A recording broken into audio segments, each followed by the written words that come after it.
politicians and judges and those within Donald Trump's inner circle have all said the same thing of what are their fears, or for the Trump side, one of the things they're looking forward to, which is Donald Trump using any excuse to try to seize voting machines and or interfere with the next election.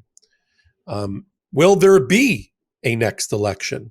If you piece together, as our next guest, Paul Blumenthal, has done so magnificently in a new piece for Huffington Post, if you piece together whether it's a comment from Cleta Mitchell or from Donald Trump's former roommate at his military academy, who seems to be making the MAGA circuit, or the governors like Pritzker and Newsom, and statements made by federal judges like Judge Brier, you come away with a very unsettling puzzle having been put together, which looks like it's a when, not if, Donald Trump will try this time around to interfere with the next election,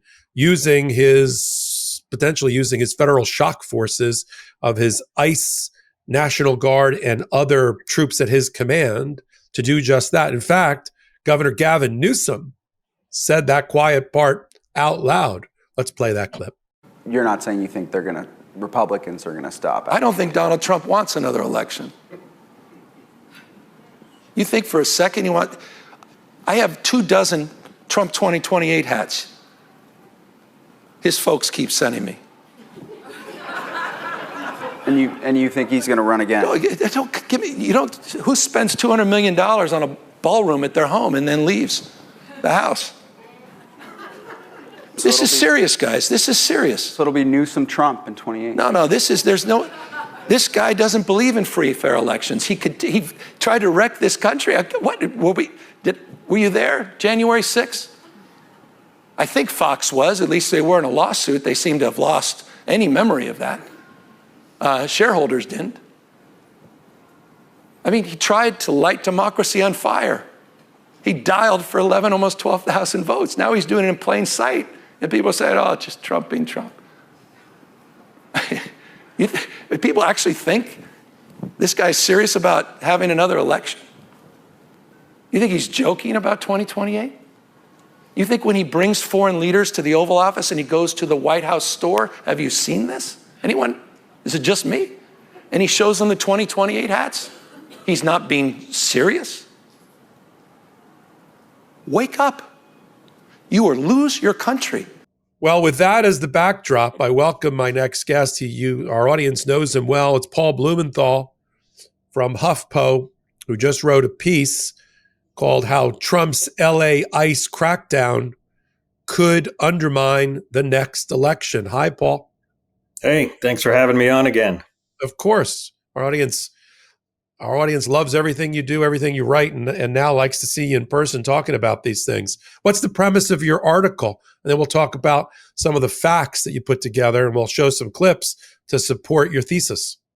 Yeah, so the premise of the article is, Trump deployed, California National Guard troops to Los Angeles in response to protests against ICE raids in the city back in June. And there were multiple lawsuits brought around this. One of them was around a statute called the Posse Comitatus Act, which basically forbids the military from being used to enforce the law domestically. And the Trump administration advanced a number of arguments in this lawsuit that would essentially lead to, or potentially lead to, ending the ability of criminal laws that prevent the use of military around elections. And so what they argue is that the president has an inherent power to protect federal functions and federal property. Now you can hear that word those words federal functions pretty clearly could be used for federal elections or any kind of election site. That could be a federal function, that could be a federal property. Then they also argue that because the Posse Comitatus Act is a criminal statute, that it can't be brought in a court as a civil matter, as was being brought by California. And that the other argument is that if it were, it would have to be done by the federal government. So I highly doubt we would see the Trump administration bring a lawsuit against itself for deploying the military. Well, And, let me, on that note, Judge Brier, who ruled and issued an injunction, which is up on appeal, in his 40 or 50 page decision, buried in it, but I uncovered it like much the way you did, and I did an entire hot take on this, in his critique of the Ninth Circuit. This, again, was something he did not have to do in order to find that the Posse Comitatus Act had been violated and that he would enjoin it and had the power to enjoin it, but he felt he needed to, speaking to both history and to the Ninth Circuit and to the public. And there was a chilling prediction among some of the bullet points. Let me read it to our audience, and we'll put it up on the screen. It says on page 28 of his order in favor of the state of California and Gavin Newsom, the Ninth Circuit also suggested that the president can invoke Section 12406, Section 3, that's the Posse Comitatus Act statute, if his ability to execute federal law has been significantly impeded, which has not been defined, rather than the stricter statutory requirement that he be unable with the regular forces to execute the laws. Thus, under the Ninth Circuit's test, the president could federalize the National Guard in any number of cases. And he went through a couple of them, like the EPA and clean water and the IRS and tax havens, and then federal drug laws. But then the last bullet, and I'm sure under the theory of recency, primacy and recency, he decided to put this one last. The president, relying upon anecdotes from state election officials that voting machines are glitching or that fraud exists, could claim that he is unable to execute the election laws. And so he rolls out the troops. Isn't that what you're worried about, Paul? Yeah, I mean, that's the concern here. And obviously what, Brier is somewhat alluding to is that, Trump was presented with this idea in 2020 when he tried to steal the election. He was presented by some of his outside supporters with a executive order that would have directed the military to seize voting machines in states like Georgia. Now, the thing about all of this is, which connects to this Posse Comitatus Act case, is that would all be illegal. There are a number of laws that ban the military from not only interfering with elections, but being at an election site, period. And so what matters here is the arguments that they're making in this case would disable those laws, essentially, because those are criminal statutes. By arguing that you can't bring a civil case to enforce a criminal statute, that would disable these laws as well. By saying the president has an inherent power under Article 2 of the Constitution to protect federal functions, were that to be, a federal election, that would disable these laws as well. Similarly, if only the federal government could bring a challenge under a criminal statute, then, again, the Trump administration is not going to sue itself if it is deploying the military around elections. So that's where the concern arises. And, as you noted there, Brier rejected all of these arguments in his decision. So, I mean, the concern here that remains is that this is going on appeal. It's going to the Ninth Circuit Appeals Court. It might go to the Supreme Court. So could anyone accept these arguments? I mean, I think that is the great worry here. Yeah. And so to show our audience, Paul, what Paul exposed or he found in terms of his research, we've got J.B. Pritzker. Let's show the clip of Governor Pritzker of Illinois and his concerns about the National Guard and Donald Trump's federal shock forces being used to interfere with the next election. What do you think it's going to do to the country if that happens? Deploying in Washington where he has federal control is one thing. But if he sends military forces into a major American city in a state that didn't ask for it, beyond Los Angeles, what do Americans make of that? Well, they should understand that he has other aims other than fighting crime. That's the first thing they should understand. The second is it's an attack on the American people by the President of the United States. Now, he may disagree with a state that didn't vote for him, but should he be sending troops in? No. And think about what he says. He says he's sending troops to fight crime. Are any of the red states that voted for him seeing troops in their states, and yet they have higher crime rates than the city of Chicago? No. You said he has other aims. What are the other aims? The other aims are that he'd like to stop the elections in 2026, or frankly, take control of those elections. He'll just claim that there's some problem with an election, and then he's got troops on the ground that can take control, if in fact he's allowed to do this. We have sovereignty. There's a 10th Amendment in the United States, and it says that the states have sovereignty. Our laws are supreme unless there is a federal law that supersedes it.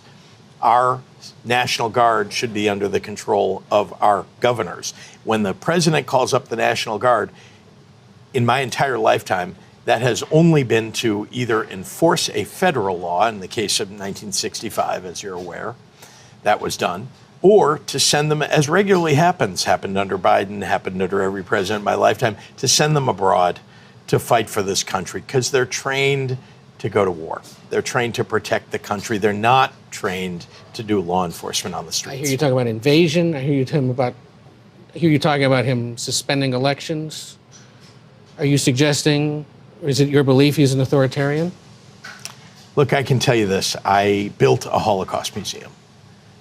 I know what the history was of a constitutional republic being overturned after an election in 53 days. And I'm very, very concerned. We could talk about lots of authoritarian regimes in the world, but that just happens to be the one that I know. And I can tell you that the playbook is the same.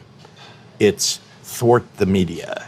It's create mayhem that requires military interdiction. These are things that happen throughout history. And Donald Trump is just following that playbook.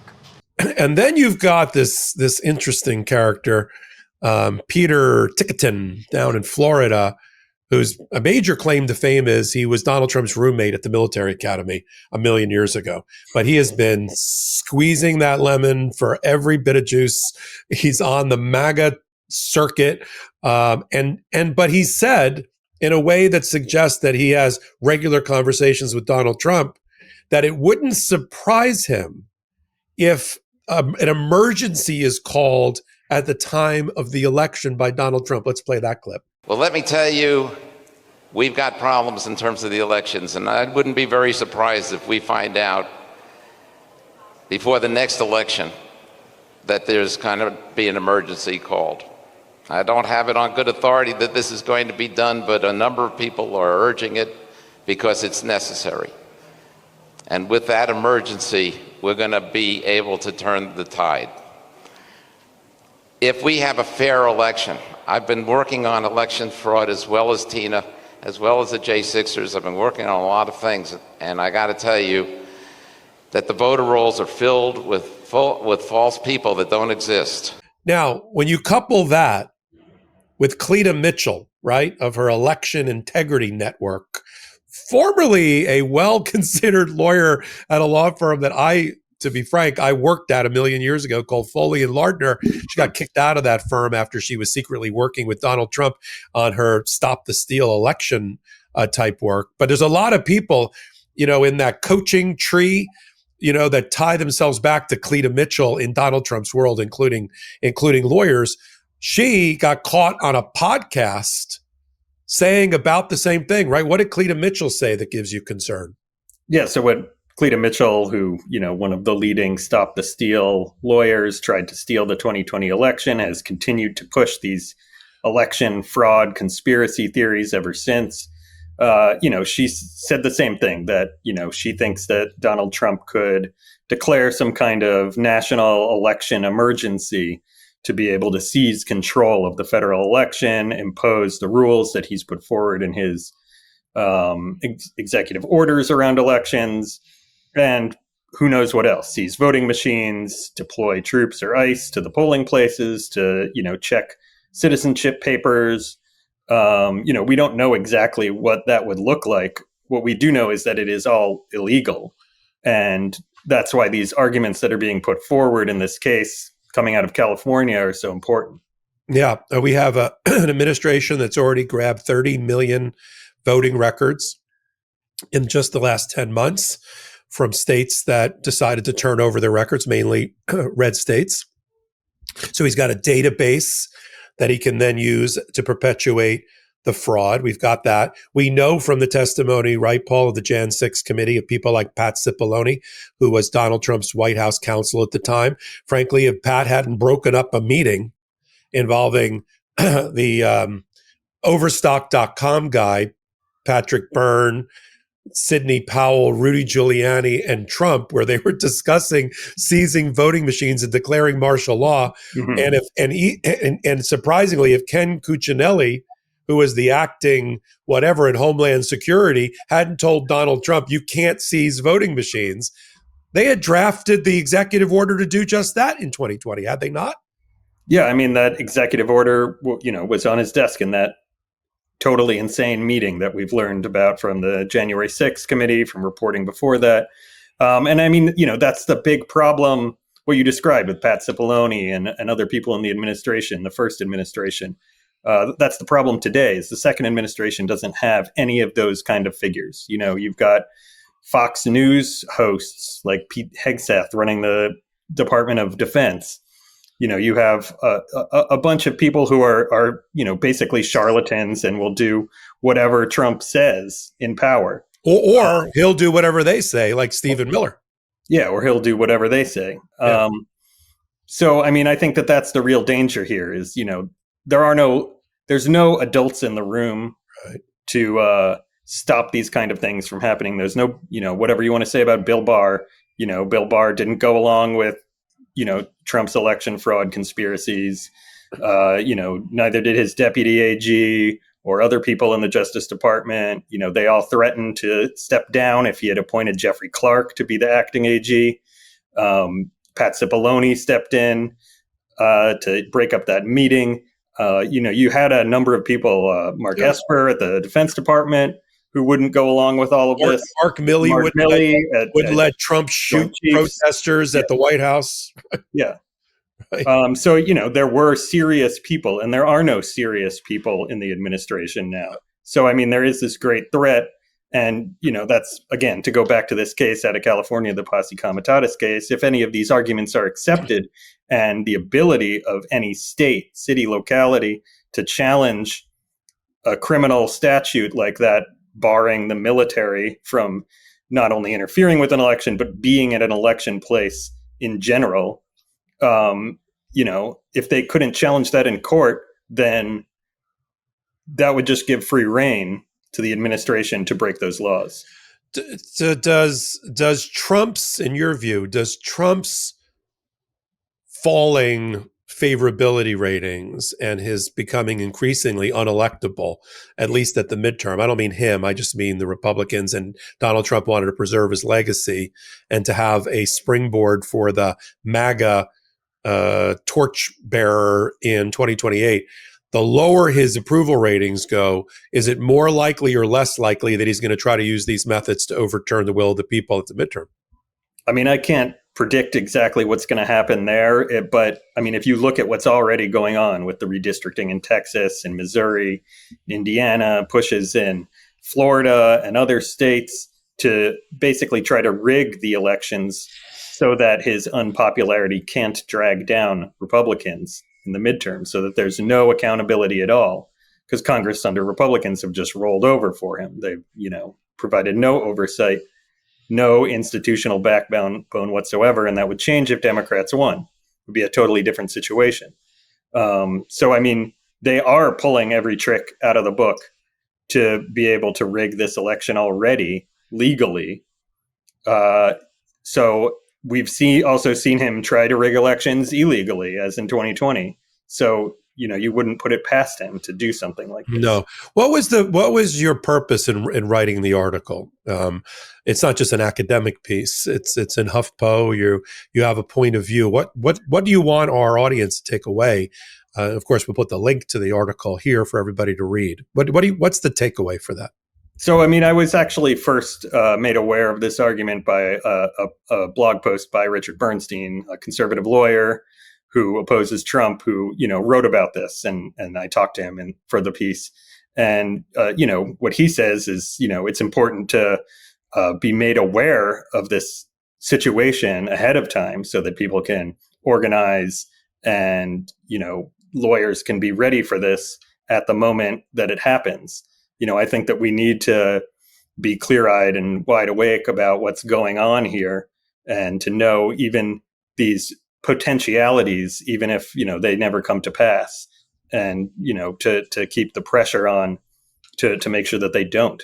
That's the way I read your article. It's really just sounding the fire alarm to have the troops ready should he try this. You'd hope that with more reporting like yours and follow-up reporting by you, that the Trump administration would be like, well, any normal administration would be like, well, they got us. They know what our plan is. Let's go to something else. But, Trump, he's not going to grow a brain or a conscience between now and the midterms or beyond. He's not going to reverse course on, key elements that prop up his administration, and he's not going to fire people, his major enablers like Stephen Miller and Kristi Noem and others around him. I mean, those are the people that when Donald Trump is hurtling towards the abyss or the bridge is out ahead, Stephen Miller is the one that puts his foot over Donald Trump's on the gas to make him go faster. So with those people around him, that's really what I read. He's not going to make a change. So the lawyers then have to be ready to be the tip of the spear to run into the courts, which they are. I mean, one thing I have found remarkable, I'm going to get your opinion on it, is how quickly public interest groups and attorneys general and the ACLUs of the world, the Democracy Forwards and Mark Elias and others are getting into court sort of at the velocity at which they are getting into court. I've been really impressed by that. What about you? Mm-hmm. Yeah, I mean, there's been an amazing pushback that's happened and quite a lot of success at the district and appeals court levels on, a whole litany of these issues and great work by a lot of, law firms and law groups that only just popped up in the past year or so to be ready for this, especially considering the attacks on some law firms that bent the knee and ended their pro bono work against the Trump administration like they did they had in the first administration. Yeah, it is remarkable how many new law firms have had to step into that breach.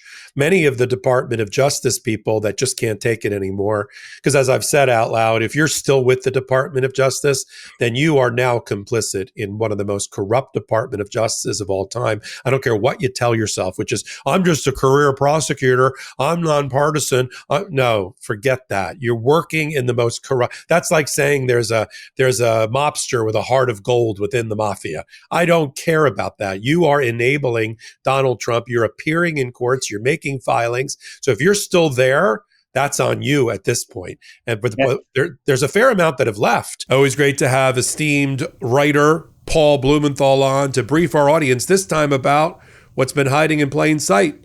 Donald Trump's plan to use federal shock troops, whether it be ICE or federalized National Guard, to try to interfere with and or take over and or cancel the national elections, the midterm elections. And we're so glad that people like Paul Blumenthal are watching closely, and we are too. You're on Legal AF. Hit the Legal AF YouTube button. That'll help us continue to grow. Come on over to Legal AF Substack and do the exact same thing. That's how you become a card-carrying member of the Legal AF community. So until my next report, I'm Michael Popok. Can't get your fill of Legal AF? Me neither. That's why we formed the Legal AF Substack. Every time we mention something in a hot take, whether it's a court filing or a oral argument, come over to the Substack. You'll find the court filing and the oral argument there, including a daily roundup that I do called, wait for it, Morning AF. What else? All the other contributors from Legal AF are there as well. We got some new reporting. We got interviews. We got ad-free versions of the podcast and hot takes. Where? Legal AF on Substack. Come over now to free subscribe.